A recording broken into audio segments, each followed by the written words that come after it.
గుంటూరు జిల్లా పెదనందిపాడు మండలం నాగులపాడు గ్రామంలో ఎమ్మెల్యే బూర్ల రామాంజనేయులు తెలుగుదేశం పార్టీ జెండాను ఆవిష్కరించారు. ఎన్టీఆర్ చిత్రపటానికి పూలమాలలు వేసి నివాళులర్పించారు. గ్రామ స్థాయిలో టీడీపీని బలోపేతం చేయాలని పార్టీ శ్రేణులకు సూచించారు. గ్రామ స్వరాజ్యం దిశగా కూటమి ప్రభుత్వం చర్యలు చేపడుతుందని తెలిపారు. ఎమ్మెల్యే బూర్ల రామాంజనేయులకు గ్రామ ప్రజలు అలాగే రైతులు ఘన స్వాగతం పలికారు. రైతులు అడిగిన ప్రశ్నలకు ఎమ్మెల్యే బూర్ల సమాధానమిస్తూ గుంటూరు ఛానల్ అభివృద్ధి విషయంపైన కూడా సీఎం చంద్రబాబుతో మాట్లాడానని, ఇక త్వరలో అభివృద్ధి చేసేందుకు కార్యాచరణ రూపొందిస్తున్నట్టుగా తెలిపారు.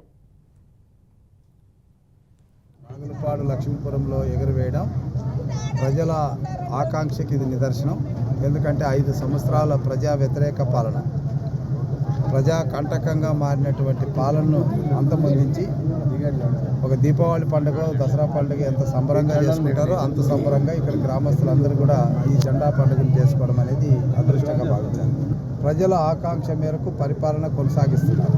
మీరు గత 2 నెలలుగా చూస్తే పాలనలో మరి ఏదైతే ఆయన హామీ ఇచ్చాడో సూపర్ సిక్స్లో ఉన్నటువంటి ప్రధానమైనటువంటి 6 అంశాల్లో 4 అంశాలు కూడా ఆయన శాంక్షన్ చేయడం అనేటువంటి జరిగింది. పెన్షన్తో మొదలుకొని మరి అదేవిధంగా గ్రామాల్లో మౌలిక వసతులు కల్పించే విషయంలో ప్రతి మండలానికి 2 కోట్ల రూపాయలతో డబ్బులు మంజూరు చేయడం కానీ, మళ్ళీ ముఖ్యంగా రేపు ప్రతి గ్రామంలో గ్రామసభ జరుగుతుంది.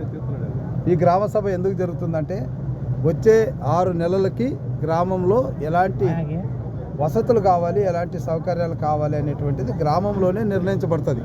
అంతే తప్ప ఎవరో గ్రామంలో పెద్ద ఆయన వచ్చేసి ఫైల్ తీసుకొని తిరగాల్సిన అవసరం లే, గ్రామంలోనే నిర్ణయించబడుతుంది. అది మా దృష్టికి వస్తుంది. మేము గవర్నమెంట్ దృష్టిలో పెట్టి దానికి కావాల్సిన డబ్బులు శాంక్షన్ చేయడం అనేటువంటిది జరుగుతుంది. కాబట్టి ప్రతి 6 నెలలకు ఒకసారి గ్రామ సభలు జరుగుతాయి.